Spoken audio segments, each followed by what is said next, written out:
and Special Presidential Envoy for Climate, John Kerry. We're, of course, very excited to have them here after their short remarks. They will be able to take just a few questions because they have a busy climate summit underway. With that, I will turn it over to Gina McCarthy.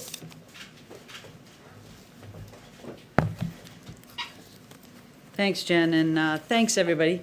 It's great to be here. Happy Earth Day.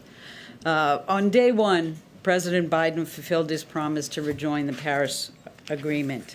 And as part of re-entering the Paris Agreement, the President launched a whole-of-government process that was organized through his climate task force to establish the 2030 emissions target, which is known as the Nationally Determined Contribution, or NDC. And it's a formal submission to the United Nations under the United Nations Framework Convention on Climate Change. The NDC is a commitment. And our NDC basically says that the United States will reduce our net economy-wide greenhouse gas emissions by 50 to 52% below 2005 levels by 2030. And this target builds on U.S. leadership at all levels of government and programs to date and positions American workers in industry to help us tackle the climate crisis. Today's announcement is a product of this government-wide assessment on how to make the most of the opportunity of combating climate change and what it presents for us and our future. To get here, we went sector by sector: electricity, transportation, building, industry, and lands and oceans. And we looked at the wealth of already existing cost-effective clean technologies and products that are ready for deployment, and innovation trends that we see in the marketplace that will allow us to win the clean energy future, and the opportunities we now have to create good paying union jobs, improve public health, keep our communities safe, and advance environmental justice. Over the past nearly 100 years of this 100 days, feels like years at times, 100 days of this administration, we met with and listened to cities and states, businesses, workers, scientists, economists, young people, parents, grandparents like me, who were actually around during the first Earth Day and hope to be around for quite a few more. The output of the bottom-up analysis and robust engagement is this, and that is that we see multiple pathways across all sectors, across all policy levers, across federal and state and local actions to grow our economy and to reduce our emissions. Look, President Biden has always believed that tackling the climate crisis presents a valuable economic opportunity, and the fact is, creating jobs and tackling climate change go hand in hand. We invest in the competitiveness of our industry and empower U.S. workers to build more resilient and sustainable infrastructure and propel us. That is how we lead and move forward in manufacturing and exports of clean energy technologies. In some ways, for my team, every day since January 20th has been Earth Day and Jobs Day. Every week has been Infrastructure Week and Innovation Week. We've marshaled the whole of government, the fantastic cabinet, and the remarkable team of climate and clean energy experts across the federal government behind this president's vision, not just to develop the target, but to unlock the opportunity that achieving this target represents. Because when President Biden hears climate, he thinks jobs. And it's no wonder. The work we need to do is not just about avoiding an existential threat, which climate change is. It's about how we create jobs for line workers, building thousands of miles of transmission lines for a clean, modern, resilient grid. Workers in energy communities capping abandoned wells and reclaiming mines and stopping methane leaks. It's about auto workers building modern, efficient electric vehicles and charging infrastructure to support them. You can follow me right after this briefing. If you want to go hang out at Union Station, you can get a close look at EV infrastructure in action.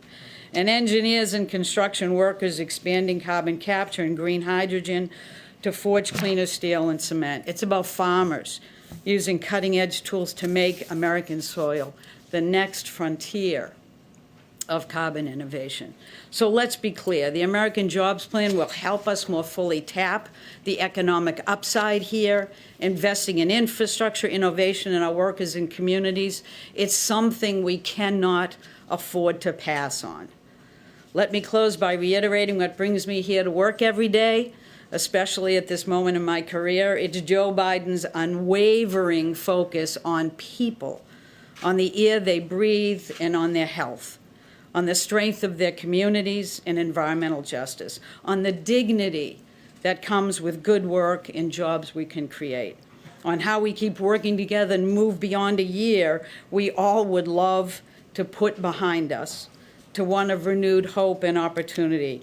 Because after all, this day is all about investing in America and winning the future for our children.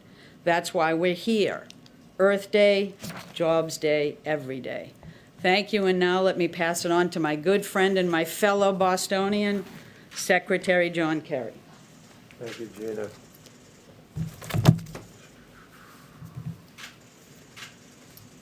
Thank you very much, Gina. I'm really happy to be here to share this day and this subject matter with all of you.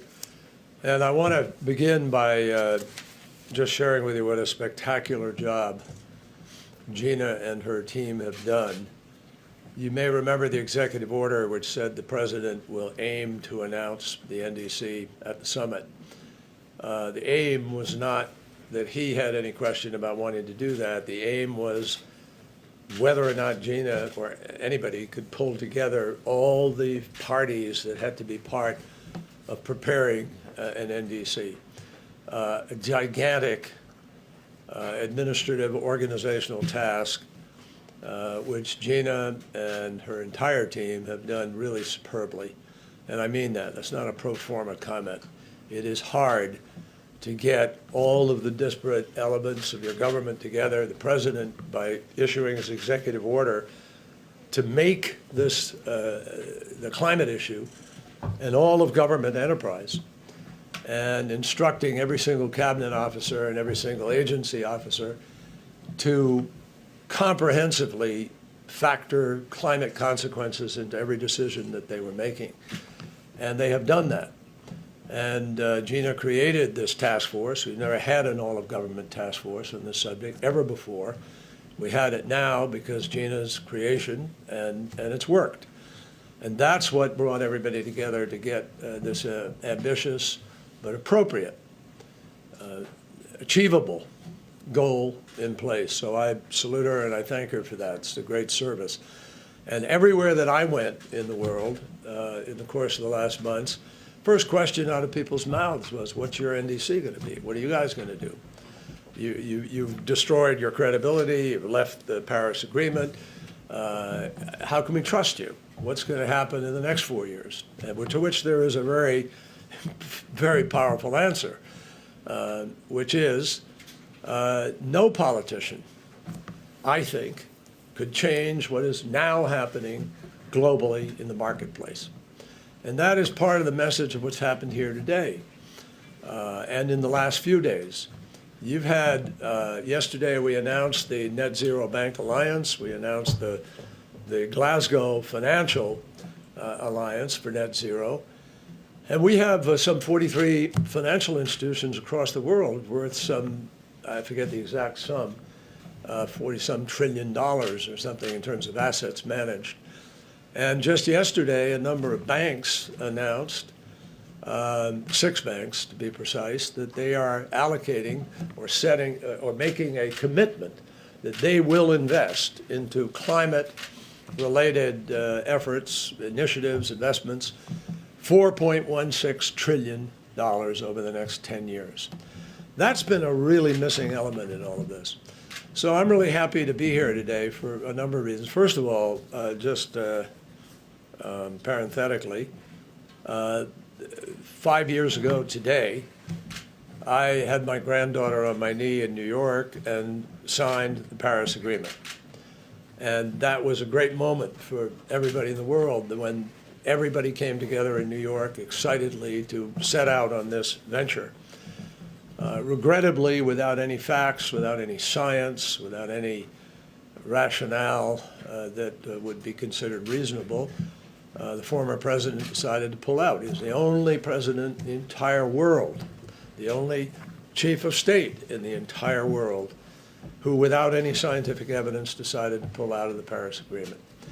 So when President Biden was elected, having made climate one of the most critical issues of his agenda, we had a big step to get up. We had to restore America's credibility. We had to prove that we were serious. And I think today does that in many ways.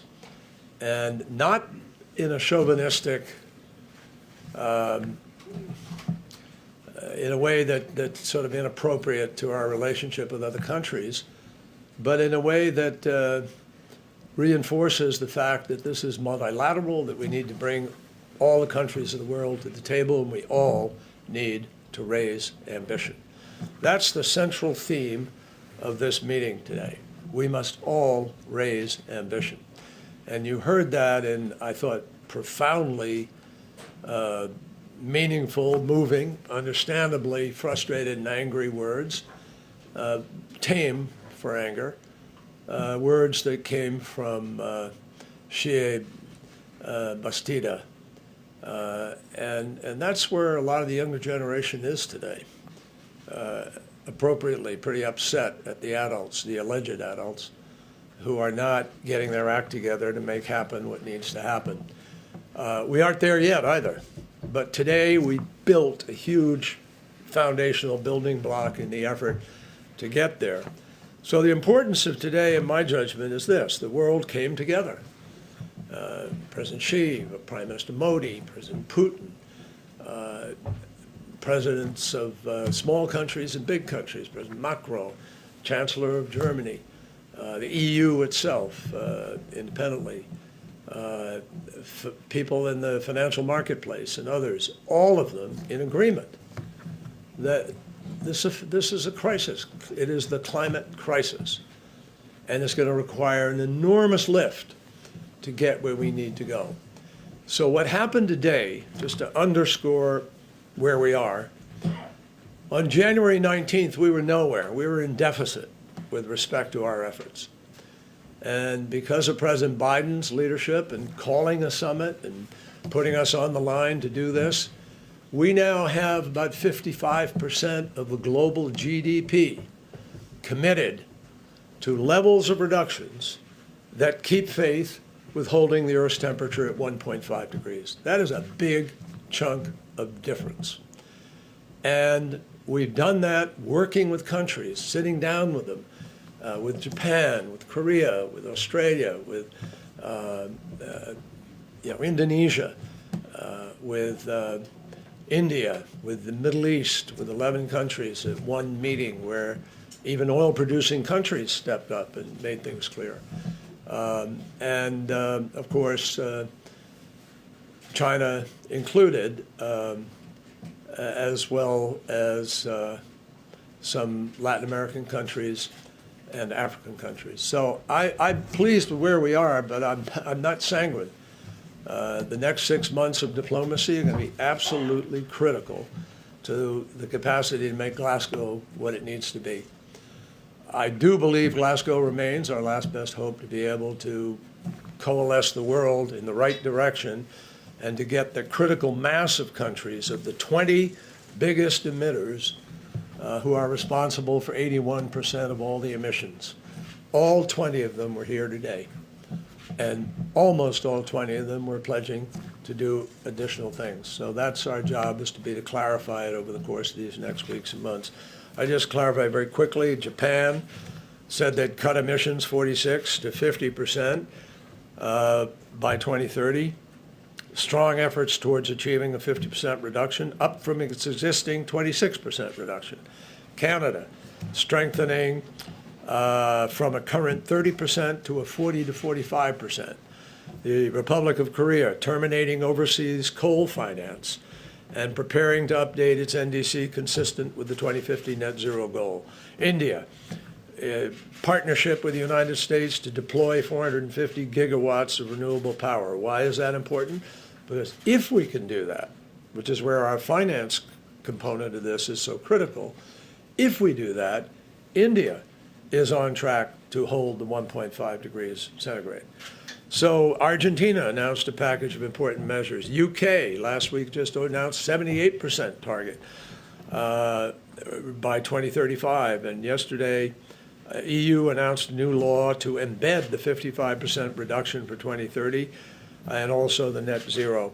So, I think that it's progress, but we still have a heavy lift, and no one should doubt the challenges of the road ahead. So happy to be here. All right, I know we're very close to the tail end of when Gina has to go, so let's try to get around. Yeah, let Gina very go quickly. for Go ahead. Thank you. Secretary Kerry, you first. When it comes to the pledge, how can you realistically make this pledge to the rest of the world when there's no guarantee that Republicans will get on board with your plan once you release it? Well, a lot of the plan is executable through just executive order. I'm going to let Gina speak to this, but a lot of the plan is executable through order. But that's the power of having the private sector here. That is the real reason why I'm saying to you that no politician in the future is going to do this, because all over the world, trillions of dollars, trillions of yen, trillions of euros are going to be heading into this new marketplace. And the future belongs to the countries, as you heard today from any number of leaders, that are the ones who develop hydrogen, green hydrogen fuel, or storage, or battery storage, or direct carbon capture from the atmosphere. Some technology is going to break through here, folks. And one of the things I know the president's thinking about is how to accelerate the innovation and the research and development that's going to push that curve. Gina, do you want to talk to that a little bit? Sure. Just to indicate to you that this is really a result of understanding what our authorities are at the federal government, but also what's happening at the local and state level. What's happening in the business community? What kind of technologies that are ready to be deployed now? How many jobs can be created by this? This is not just a bottoms up, it's also a values down. It's also looking at how we grow as a country and be sustainable. The plan that the president has put in place and the plan that we're relying on here is a plan that we can deliver because we have the wherewithal to do it in terms of policies and programs, but we also have carefully looked at what we can deliver in terms of change. And the world is changing. It's not going backwards. It is moving forward. And the exciting thing about this is that this plan has received endorsements from the AFL-CIO, the Chamber of Commerce, the Edison Electrical Institute, and the IBEW. Does it get better than that? You know, this is because all of them recognize that we have to invest in America again. That's what the American Jobs Plan is all about. That's what we anticipate our country will do because we know how to make this happen. We can put people back to work, and it's time for us to think about hope and opportunity and get past the year that we're finishing. No, I just kind of, a lot of people would say, stay here, Gina, but a lot of people would say, you know, if the president hadn't put the plan forward, you'd be asking why you haven't put the plan forward to do the building out of a transmission system for America or whatever it is. He's put it forward. And it's a legitimate thing to say, now can it get passed? Can you get there? But this job future is not something conjured up out of anybody's imagination. This is the most real thing in the world. The Bureau of Labor Statistics says there are 3 jobs that will actually grow more than 50% this year. The first is 62% growth in wind turbine technician. The second is nurse practitioners for obvious and unfortunate reasons. And the third is solar panel installer at 51%. So the jobs are growing there. I'm not offering that job to somebody who may feel, oh my God, I got a better job, I don't want to lose that job, et cetera. But the job market here is going to be gigantic, and for electricians, plumbers, pipe fitters, steel workers, heavy equipment operators, all of these people, building out America's grid and transitioning us to this new future is going to happen in countries all over the world, and we need to make sure we're not left behind. In fact, that we're leading in the creation of the new technologies, new opportunities. And the only other thing I would mention is that, you know, wind and solar had the biggest year they've ever had last year. And what we saw last year was continuation of tax credits that passed through a Republican-controlled Congress. So we all know where this is heading. The real question is, do we want to have the courage to grab it here, to prosper from the jobs here, and to stabilize our economy and our planet at the same time? I can hear your staff They're yelling trying at to me. pull you to Union Station. And the only thing I will tell you is electric vehicles are another interesting piece that's actually going to be a big part of our future. I'm going to go check out a charging station and look at some of those vehicles. But the thing I would encourage you to think about is that we've had many of the large car companies stand up and say 100% EVs by 2035.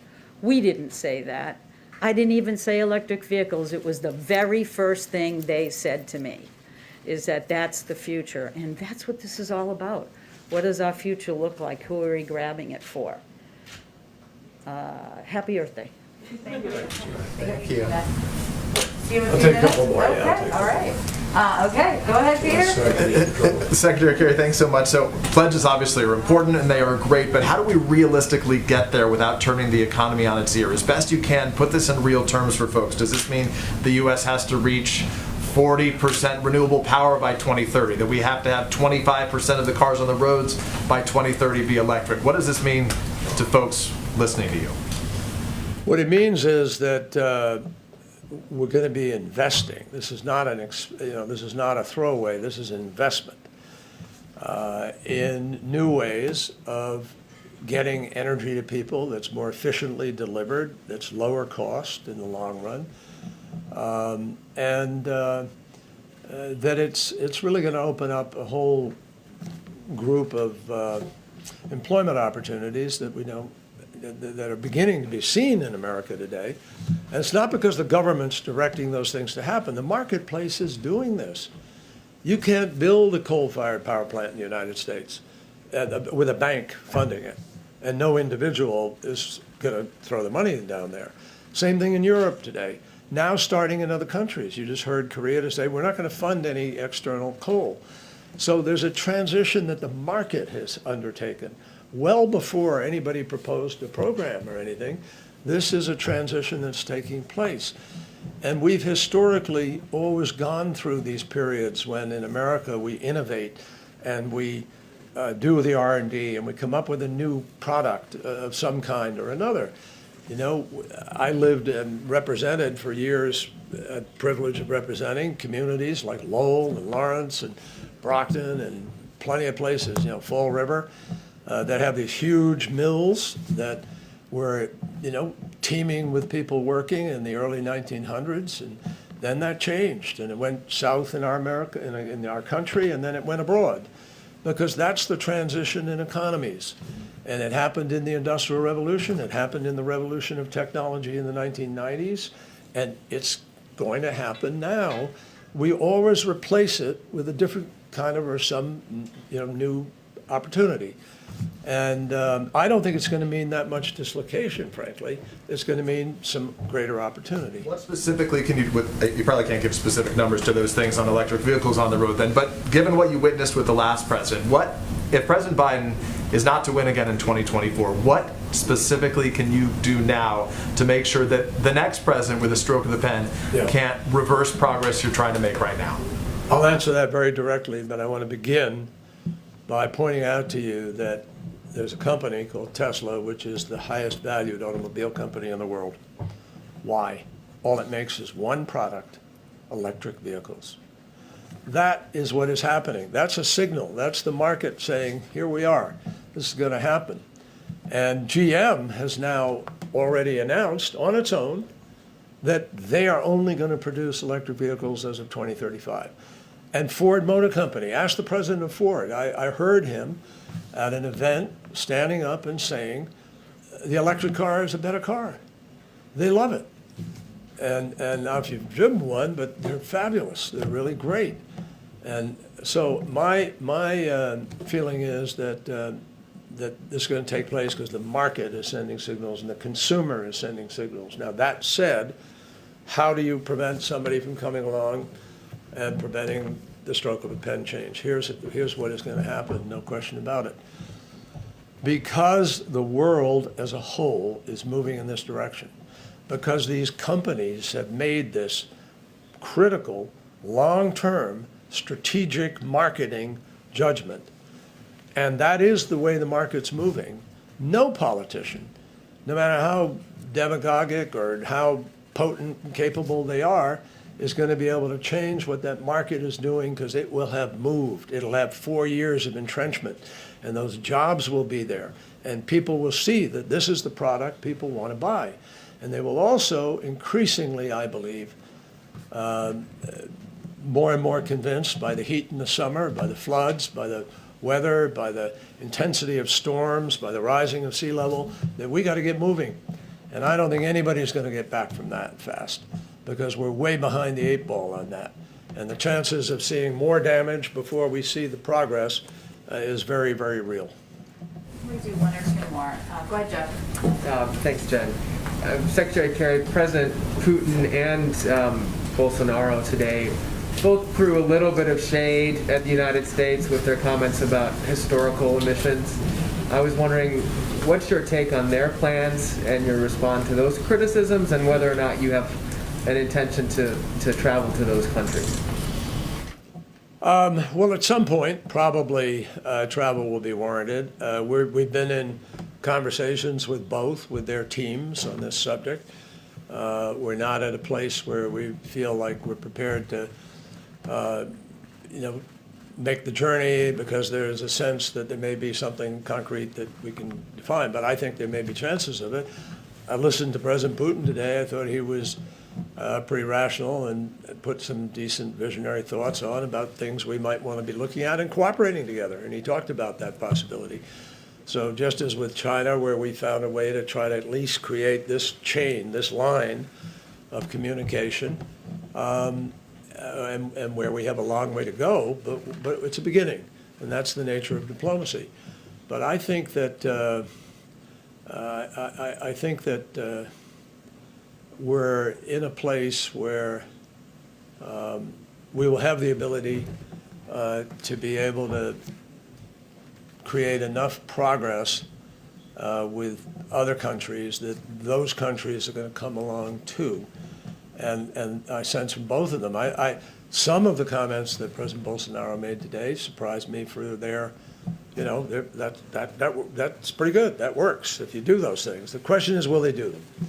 And the question is, what's the follow-through and enforcement? Now, one of the things you ought to take note of is this program, the TRACE program, which Al Gore and different entities have been involved in, which is now the satellite capacity to measure in real time what the footprint is of corporations or countries all around the world. And so there's no hiding anymore. And there's going to be real-time tracking. And that's one of the things that will come out of Glasgow, I think, is sort of what's the accountability structure going to be here for countries to be able to move. So I think that, Russia has reduced some emissions. Their economy is very different from ours and a lot of people on the planet. It's mostly gas-based, as we know. That presents challenges for them going forward. So I think there's room to hopefully have a discussion about this, and we'll see if we can find some common ground. I think that's the most important summary of what I heard in terms of their comments today. Do you think the 50 to 52% that the president unveiled today, that Gina McCarthy put together, is far enough for the U.S.? I think it's doable. It's not easy. Is it doable? Yes. Will we probably exceed it? I suspect yes. I think a lot of us will wind up exceeding the predictions we're making, because we're measuring predictions by the economies we have today and by the technologies we have today. But 5 years from now, we may have a major breakthrough on batteries, on storage, on green hydrogen, on direct air carbon capture. There's so many things out there that people are chasing and working on, and that's part of the value of the sort of the investment and venture capital business. I mean, people are looking to, to be the entity that hits pay dirt with the patent on the best storage system that there is. And whoever does that will make more money than Jeff Bezos pretty quickly. It's going to be a big deal. Green hydrogen, there are a whole bunch of countries working on hydrogen and green. And if you can bring it up to scale at a cost that is not prohibitive, so you're competitive with other things, it starts to take off. I think these things are going to happen. I'll tell you, I'm genuinely optimistic because so much is beginning to happen. And because I believe in our ingenuity and our capacity. I know President Biden does. I've heard him talk about it. He believes we can do anything. You've heard him say it. And think about it. We are the country that went to the moon. And we didn't know how we were going to get there when President Kennedy announced that goal, but we did it. We are the country that invented the internet.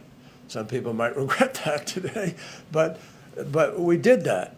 We also got vaccines that are working, and we've shown we have the ability to get them out and put them in people's arms. So I believe that we have the ability. When you talk to Raphael Reif, the president of MIT, and you listen to what they're trying to do at MIT or at Stanford or at Caltech or, a number of other tech colleges and universities in America, if we were to join forces, as we're going to try to with other efforts around the world, we think there are just great opportunities. And I believe we're going to break through. We're going to know how to do hydrogen, and there's plenty of it. And this, I think, is really the future. It's why so many people are chasing it. And last Maybe one. last one. But I will Last also one. give you the contact information for his team, for anybody who wants to talk to him more. He has lots of thoughts, as you all know. Go ahead. Kind of piggybacking off of Jeff's last question, there have been some groups that have been really positive about the NDC and the other steps that the administration has taken today, the climate finance stuff. But there are also some who are saying it's insufficient, and you referenced the young woman who spoke this morning, in that deep passion about the crisis that previous generations have put on her generation. What do you say to those people who say that 50 to 52% is not enough, or that the several billion dollars that you're committing for climate finance for developing countries is also insufficient? When you consider just how big the U.S. budget is, and you're talking about under $10 billion. Well, let me just say to you that I loved her passion. And I love what she said. I mean, I didn't agree with every step of it. You can't do some of this stuff overnight, just physically. And there are impediments to getting some of that done. But boy, do I understand where she's coming from. I told you this was 5 years to the day that I signed the agreement. It's also 50 years to the day that I testified before the United States Senate. And I was camped on the mall here with a bunch of veterans opposing the war in Vietnam. And, that was a period of time when young people, our generation, stood up and made our voices heard. And we were part of the civil rights movement. 1964, 65, we were part of the women's movement, part of the peace movement, part of the environment movement. The environment movement back then produced, I was part of the first Earth Day. And I organized in Massachusetts, then we organized for the election. We targeted 12 Congress people who were labeled the Dirty Dozen, the worst of the Congress, and we beat 7 of them.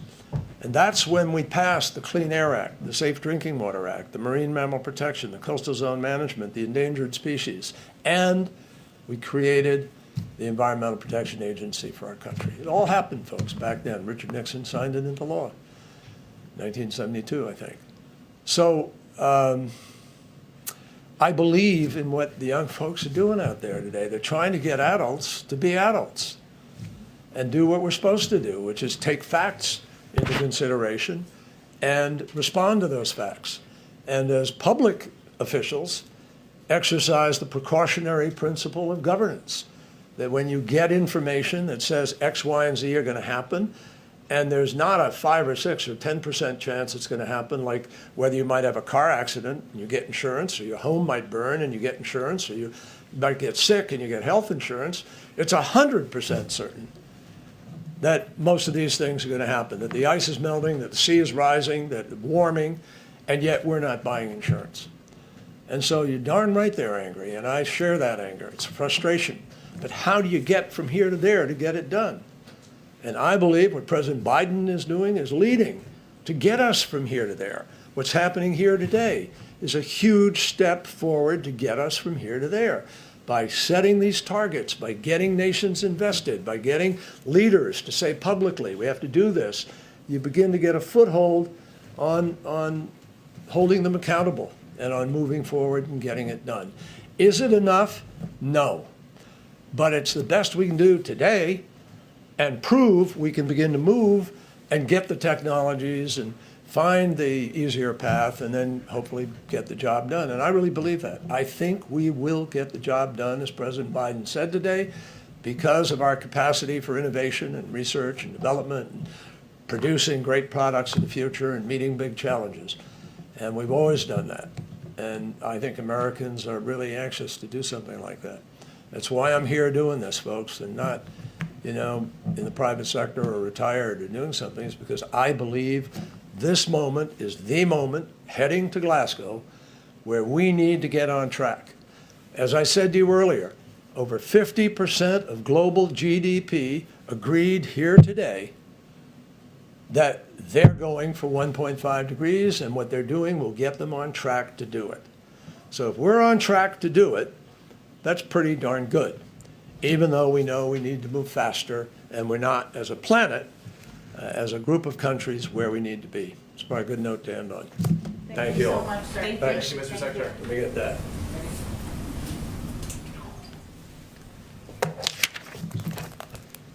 Are you now stepping up for your... No, I've got to do the briefing now. I'll call you later. Thanks. Okay. See how it was so great to work for him several times over? Okay, a couple, I think I just have one or two more items for you at the top, just one more. As you saw this morning, the latest unemployment insurance claims came out. They provide a welcome sign that our economy is slowly healing, and also provide a reminder of the importance of both the pandemic programs extended by the American Rescue Plan and the 200 million shots we've gotten into the arms of Americans in less than 100 days. While these weekly numbers can be volatile, we are encouraged by the fact that the 4-week average is also down. It demonstrates that the administration's combined efforts are building confidence in our economy, and that the president's approach can both create good-paying jobs and address the climate crisis. With that, why don't we go onward to you? Thank you. New York Times is reporting that the next phase of the Americans Family Plan will include tax increases on the wealthy to help pay for human infrastructure like education. Can you confirm any of the details that tax increases are in the offing? Well, first, let me just reiterate the president remains committed to his campaign commitment of not raising taxes for anyone making less than $400,000 a year, and that will certainly be reflected in his proposal he makes next week. Let me also say that you can expect that he'll outline the details of the American Families Plan in his joint session address to Congress next Wednesday, April 28th. But I will also say that he's continuing to meet, despite how busy it is around here with the climate summit, with his policy team, and will be over the coming days to finalize the details of the package, including the investments in areas like childcare, education, and other areas that are big priorities to him that we've talked about, as well as the pay-fors. So I can't get ahead. I'm not going to get ahead of him making final decisions, but the package will be laid out in the speech next week. It will focus on the areas that we've outlined: childcare, education, historic investments in those, and as he did with the American Jobs Plan, he will also propose a way to pay for it. And if I could just very quickly, some Republican lawmakers put out a slimmer infrastructure plan. Includes roads, water, some broadband, some things that the president wants in his plan, but it's smaller. Any reaction to the plan, and do you guys see it as a legitimate starting point for a conversation? We do. The president has said from the beginning that he would welcome any good faith effort to find common ground, because the only unacceptable step would be inaction. We've seen some top-line proposal or top-line details, as you all have reported on. We're looking forward to reviewing the details of the proposal. We would expect the next steps would be a full briefing and conversations on a staff level that will continue over the coming days, and an exchange of ideas from there. And then we'd also expect, I would expect, that you should all expect the president to invite members to the White House soon after the joint session address. But we certainly welcome any good faith effort and certainly see this as that. But there are a lot of details to discuss and a lot of exchanges of ideas to happen over the coming days. Go ahead. Is President Biden going to extend his call for Americans to wear masks beyond 100 days? Peter, he is working and in discussions with our health and medical experts about what we need to do to get the pandemic under control, including providing clear guidance to the American public about what the benefits are of being vaccinated, including getting into communities and meeting people where they are. So I don't have any update on that at this point in time. And so then I guess maybe this is the same but a little bit different. Should the CDC change its guidance right now that says that vaccinated Americans should be wearing masks when they're outdoors, when they're outside in public? We're going to leave that to them to determine and to announce, and obviously we would follow and abide by their guidance, and certainly recommend that the American people do as well. Let me ask a quick last one then Sure. on Armenian genocide.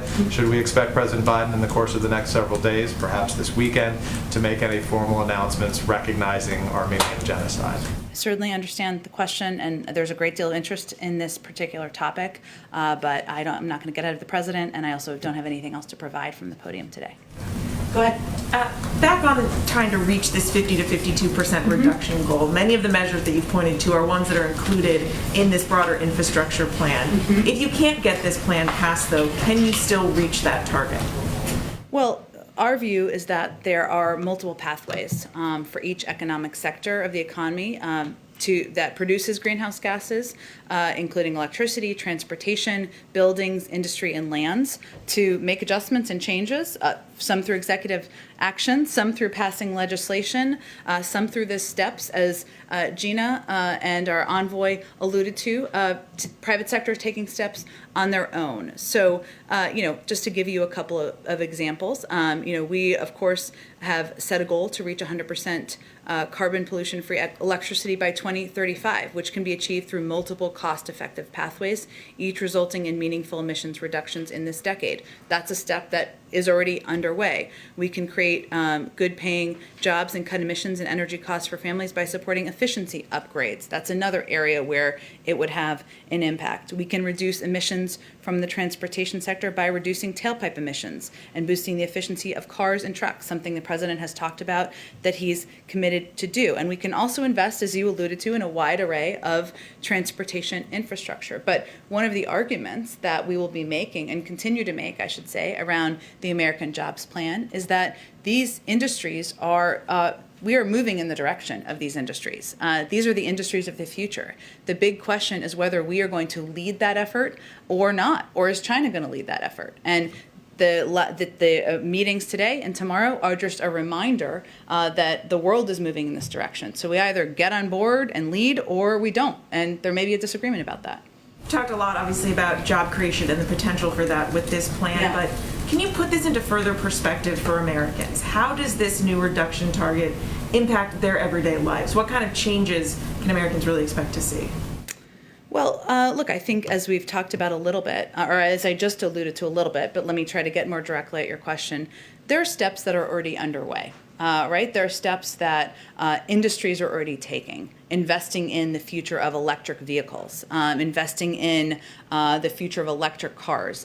That is something that if you talk to many automakers, they're already moving toward that. I think the question here maybe is less for Americans. It is for Americans in the sense of what is your government going to do to help ensure we are on the path to make this a job-creating opportunity for the American people.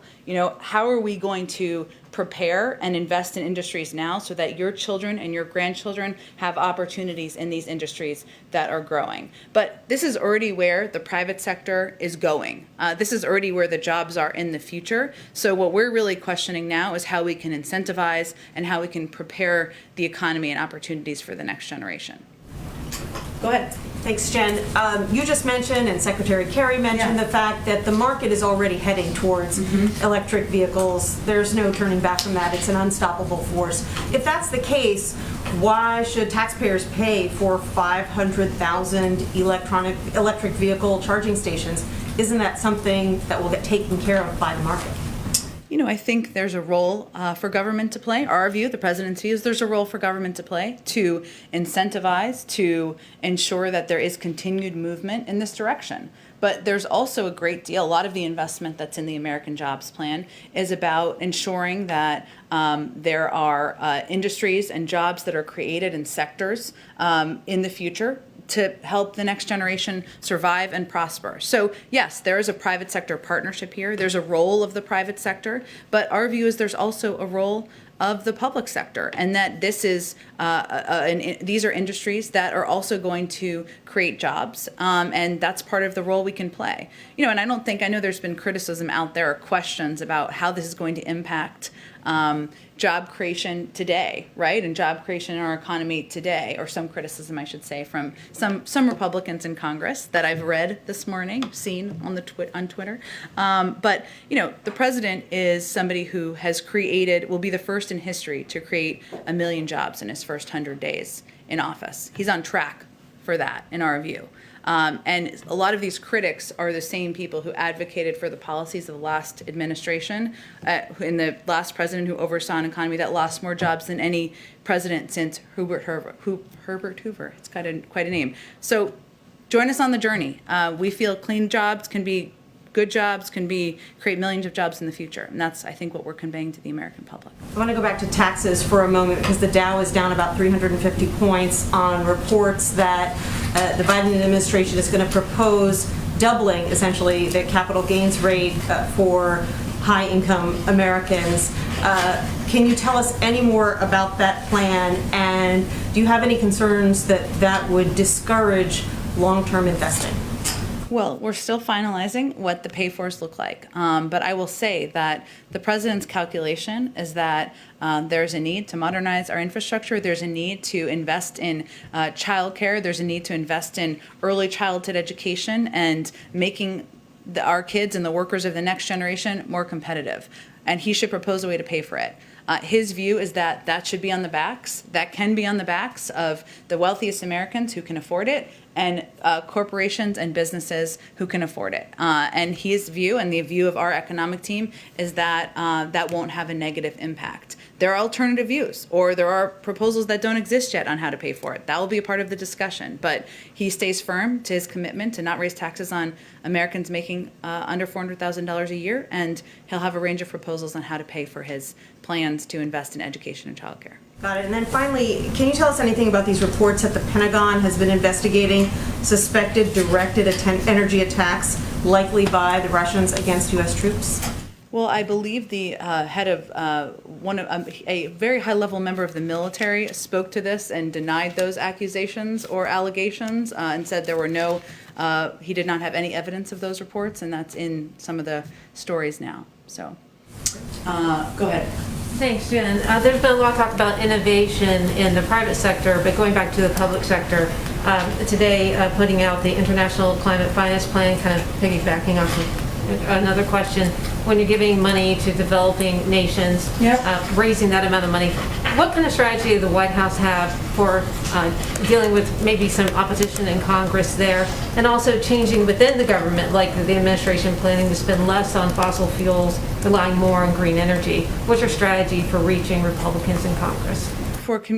About the importance of doing this? About how to get them to raise the amount of money that are going to developing nations, and the importance of doing it. But also, I mean, the wheels of government sometimes turn slowly, and you're talking about a lot about the industry innovation, but getting the government on board, the federal government, Congress on board with the plan. Well, some of this commitment, I think, as you're alluding to, of the climate finance announcement is asking Congress to appropriate the $1.25 billion. Is that what you're talking about, for the Green Climate Fund? And we're obviously going to have to work with Congress on that. I think our collective view here is that it is not, the United States is a major emitter in the world. We're not the only emitter, and that in order to address the climate crisis, we need to work with developing countries to ensure they have the resources to help meet those obligations. That's certainly the proposal and the pitch we would be making. We're not saying it's going to be easy, but that would be the pitch we'd be making around that finance. When you might make a pitch like that, when that might be coming up? With members or with members, yeah. Well, certainly we just announced it today, and I expect we'd have conversations soon with members about the importance of moving this forward. One more question for a colleague. Yeah. I'm looking for a reaction to the apparent pullback of Russian troops along the border of Ukraine. Do you know if the president is going to speak with President Putin about this reported plan to move troops away from that border by May 1st?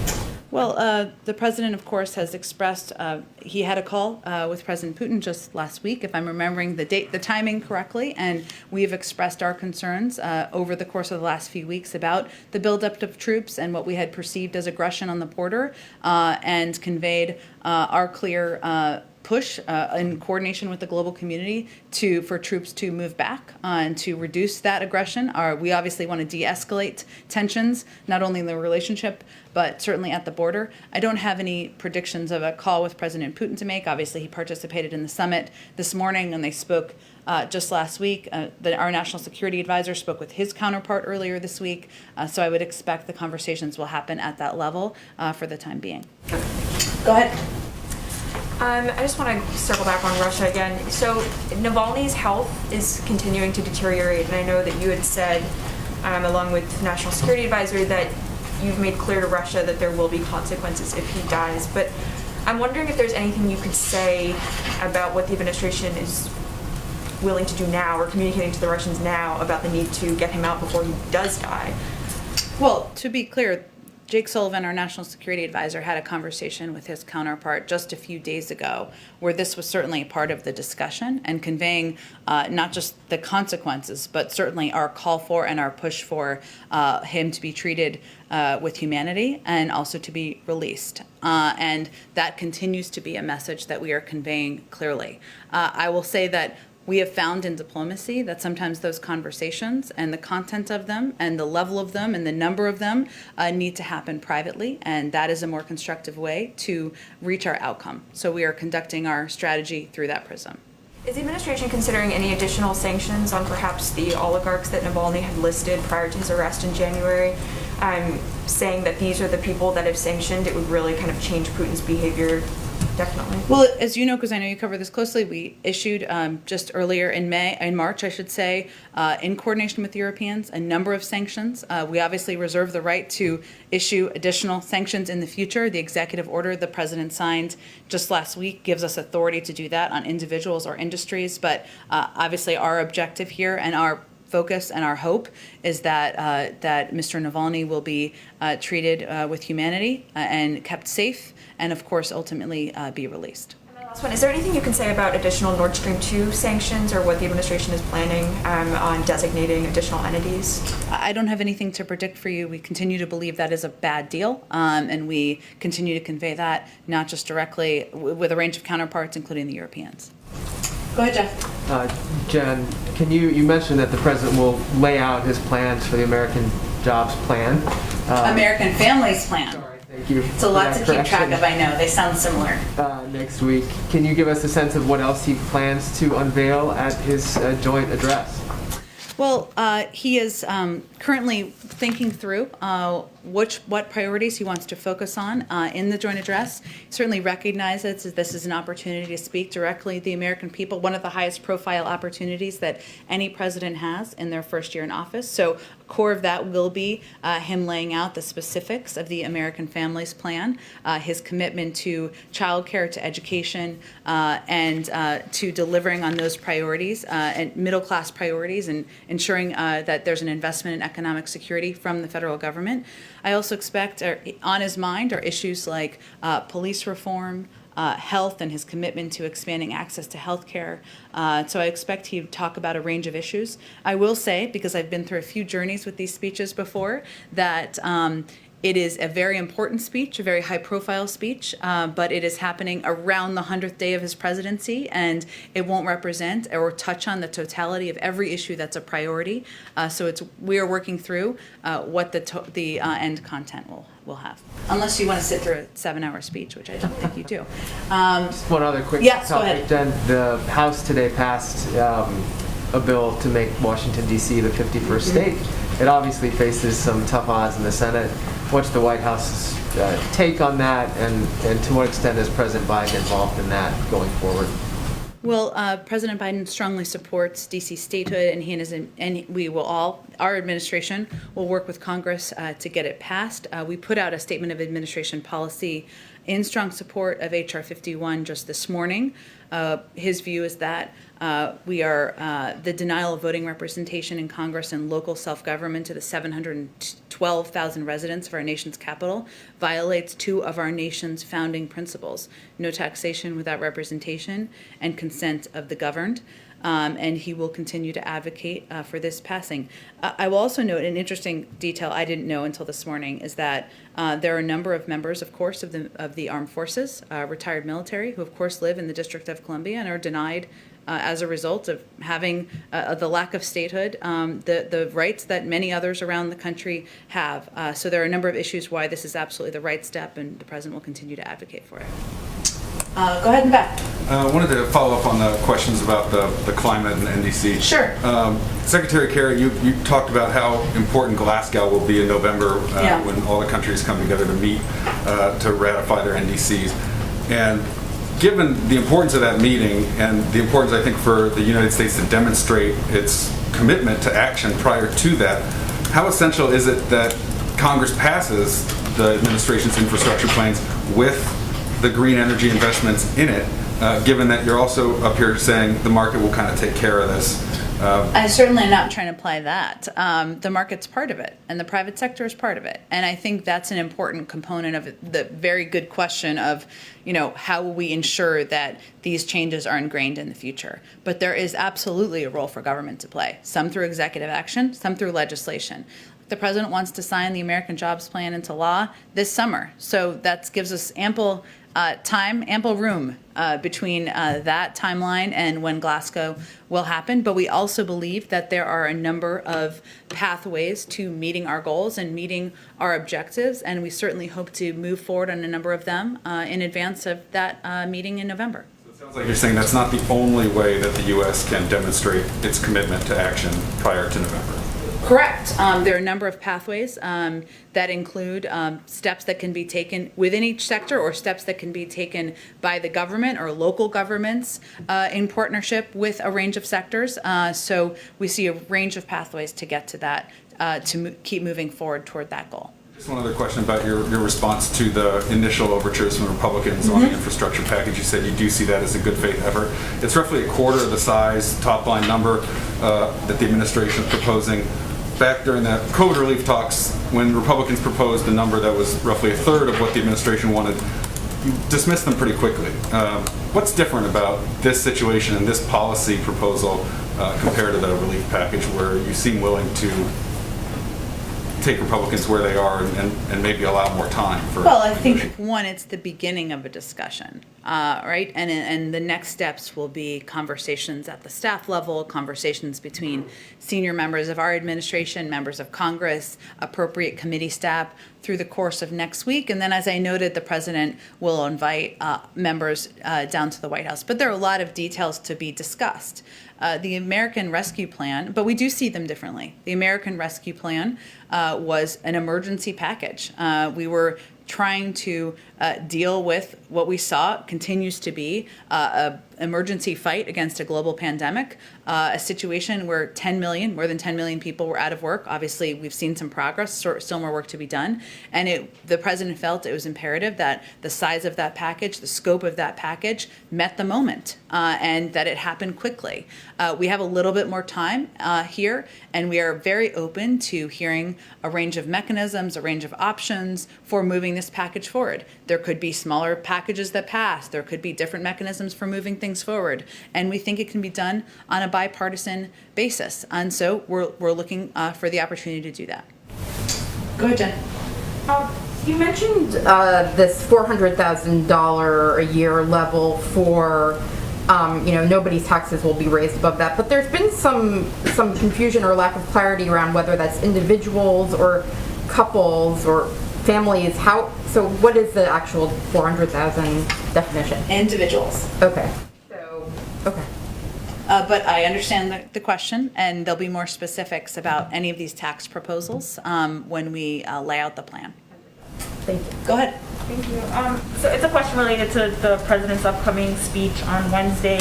I'm wondering if you could talk a little bit about why it was important for the president to actually deliver the speech at the Capitol building versus, remotely here from the White House, given everything that happened on January 6th and given the concerns about, the coronavirus. Why is it important for him to, physically be there? Well, first, the president was in the Senate for 36 years, and he is a person who has not just a long history, but a great deal of respect for the institution of government that is Congress. And he also recognizes, as we all do, that it's an opportunity to speak to the people who you will work with in partnership to get business done for the American public, but also to speak directly to the American people, as this will be a prime timed address, as it always has been throughout history. And so it is an opportunity that he's been eager to take advantage of. Obviously, we've been working in partnership or in cooperation with the Speaker's office for the last several months. And as you touched on, certainly there were unique factors this year. Obviously, we always take into account security, but in doing this in a way that is COVID safe is something that the Speaker's office and leaders in Congress are very cognizant of. Go ahead. Hi. Two questions. First, from someone who can't be here due to coronavirus restrictions. The New York Times is reporting neither drug pricing nor health coverage will be part of the American Families Plan proposal. Is that accurate? And is the president still committed to getting those done and discussing them in his speech next week? Well, I expect the president, as I noted, to talk about the American Families Plan in his joint address, as well as a number of other issues, as I answered in response to Jeff's question, important to him, including health care, the need to put in place police reforms. He's made clear his commitment to expanding access to health care. It's why he opened a special enrollment period during this pandemic. We're excited by the progress we've made. More than 500,000 Americans have signed up for coverage since the president was inaugurated. It's why he put into the American Rescue Plan subsidies to make it more cost effective for many Americans. And of course, the president's number one priority has been tackling the greatest health crisis our country has faced in generations. And just a reminder, again, this is a speech. It is an important moment, it is an opportunity to lay out his agenda, but it will not represent the totality of every proposal he wants to achieve during the course of his presidency. It is also still being finalized, and the president will do some thinking work himself on it over the coming days. On a very different note, obviously the president played golf at the weekend. Is there anything else you can tell us about how he spends his evenings and weekends? Is he reading books? Is he listening to music? Is he watching movies? What does he do? Look, the president is very close with his family, not just Dr. Biden, of course, but his grandchildren, and he has the opportunity to see them at times over the weekend and also see his kids, and that's important to him, an important way of how he spends time. Like many Americans, of course, he enjoys movies, and he has 2 dogs he loves, and I would say I think he likes to spend time with family and loved ones and take a moment to take a breath, just like most people across the country do when he has the limited amount of free time you have as leader of the free world. Go ahead, George. Yeah, thanks, Jen. Has everyone on the White House staff now been vaccinated, especially those who come in contact with the president? It's been a priority, George. I'll have to get back to you on the specific numbers, and we've tried to be quite transparent about that, and I'm happy to do that. It's been a priority, of course, to ensure that the White House staff, especially those who have close contact with the president, are vaccinated. But every member of the White House staff, as you well know from covering this place, I don't think that would be accurate at this point in time, but we'll check on the numbers. I will just reiterate or restate that we also take a number of precautions, including, of course, wearing N95 masks. when we are in meetings, we have very limited meetings. There's a very limited footprint in the White House. We have also a number of staff who are working from home still, who would normally be working on the complex. So, but we're working to vaccinate staff. I'll see if we can get an updated number to you and others who are interested in that. Acknowledging that the White House is not a normal workspace, Yeah. what are you looking for that would allow you to make the decision that the president doesn't have to wear a mask when he's around people who've been tested and vaccinated? I expect, just like all of you and like many Americans across the country, we're going to wait for the health and medical experts to provide guidance on when it is safe to do exactly that. Go ahead in the back. Thank you, Jen. Two climate summit questions. Sure. Secretary Kerry yesterday, he said without China at the table, there's simply no way to resolve the climate crisis. How will the U.S. work with China in the field of climate? Well, Secretary Kerry has already had discussions, and I expect we'll have. I was talking to him right before we came out here. We'll have follow-up questions after President Xi's remarks this morning, or follow-up conversations. There's no question that China has an important role to play in working with the global community to help reduce greenhouse gas emissions, address our climate crisis. That was the case when the Paris Climate Agreement was signed 5 years ago and continues to be the case today. And also the credibility issue. Market matters, but government matters too. Can you guarantee the United States can follow through its commitment until 2030? That's absolutely what our commitment is to not just lay out goals, but to take steps to achieve it. And we have a number of pathways to get there. The president has identified the climate as one of the 4 crises facing his presidency. And the fact that we are hosting a global climate summit under 100 days of his presidency certainly speaks to how important it is. Go ahead. You know what administration in office in 2030, the U.S. will carry out its commitment? Well, again, I think as my colleagues here spoke to, this is where the private sector is going. This is where government is going. These are industries that are going to create jobs in the future, and we certainly have every expectation and hope that future administrations will deliver on the groundwork we do over the next several years. Go ahead, Matt. Thank you, Jen. I have a couple of questions, if I may. One, on today's the first anniversary of the murder, disappearance of the soldier Vanessa Guillen of Fort Hood, Texas. The family is still asking. They held a press conference today asking this Biden administration for justice. They want to meet with the president. Is the president aware of the case, and would he be willing to meet with the family? He's certainly aware of the case, as we all are, and know the family has been heartbroken. I didn't see the press conference this morning, but have certainly followed the case myself. I don't have any planned meetings or commitments to read out from here.